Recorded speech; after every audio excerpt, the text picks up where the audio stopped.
Actress Varalakshmi Sarathkumar குடும்பம் குழந்தை career அப்படின்னு சொல்லிட்டு பல விஷயங்களை பத்தி வெளிப்படையா பேசியிருக்கிற வீடியோ தான் இப்ப சோஷியல் மீடியா முழுசும் வைரல் ஆயிட்டு இருக்கு. அதாவது வரலட்சுமி சரத்குமார் ஒரு ஆக்ட்ரஸையும் தாண்டி இப்ப ப்ரொடியூசரா மாறி இருக்காங்க. அவங்களோட ப்ரொடக்ஷன்ல சரஸ்வதி அப்படின்னு தெலுங்குல ஒரு படத்தை ரிலீஸ் பண்ணியிருக்காங்க. ஸோ இப்படிப்பட்ட சூழ்நிலையில வரலட்சுமி சரத்குமார் ரீசெண்டா கொடுத்திருக்க இன்டர்வியூல நம்ம நாட்டுல குழந்தைய பெத்துக்கிறாங்க, ஆனா உடலுறவு பத்தி பேச மறுக்கிறாங்க.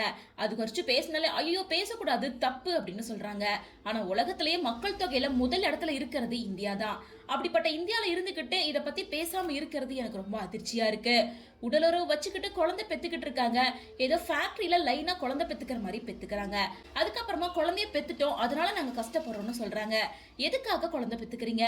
நான் கேக்குறேன், ஃபர்ஸ்ட் பிளான் பண்ணுங்க. உங்ககிட்ட குழந்தைய பராமரிக்கிறதுக்கான போதுமான காசு இருக்கான்னு பாருங்க. குழந்தைய பெத்துட்டு அதுக்கப்புறமா அவங்கள வளர்க்கறதுக்கு பிளான் பண்ணாதீங்க. இன்னைக்கு பொருளாதாரம் மாறிக்கிட்டே இருக்கு. உங்க குழந்தைங்கள நல்லபடியா வளர்க்கறது பொருளாதார ரீதியா ரொம்பவே சவாலா இருக்கு.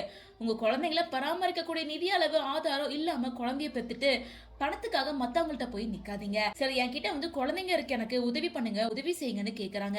என்ன கேட்டா அந்த குழந்தைங்கள பெத்தாங்க, அவங்க பண்ண தப்புக்கு நான் ஏன் ஹெல்ப் பண்ணணும்?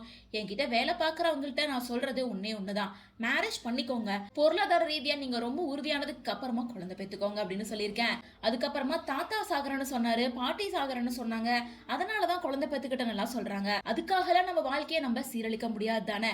எமோஷனல் பிளாக்மெயில் இங்க இருக்கு அப்படிங்கறத நம்ம ஏத்துக்கணும். அதுக்காக எல்லாத்துக்குமே நம்ம தலையாடிட்டே இருக்க கூடாது. சோ பிளான் பண்ணுங்க, கையில காசு இருக்கான்னு பாருங்க, அதுக்கப்புறமா எதுவா இருந்தாலும் பண்ணுங்க அப்படின்னு ரொம்ப ஆதங்கத்தோட அவங்க பேசியிருக்காங்க. இன்னொரு பக்கம் வரலட்சுமி சரத்குமார் நான் குழந்தைய பெத்துக்க போறதில்ல அப்படின்னு ரொம்ப முடிவா இருக்காங்க. ஏன்னா கொஞ்ச நாளைக்கு முன்னாடி டான்ஸ் ஜோடி டான்ஸ் ஷோல அவங்க ஜட்ஜா இருந்தப்ப பேசின விஷயம் தான் இது.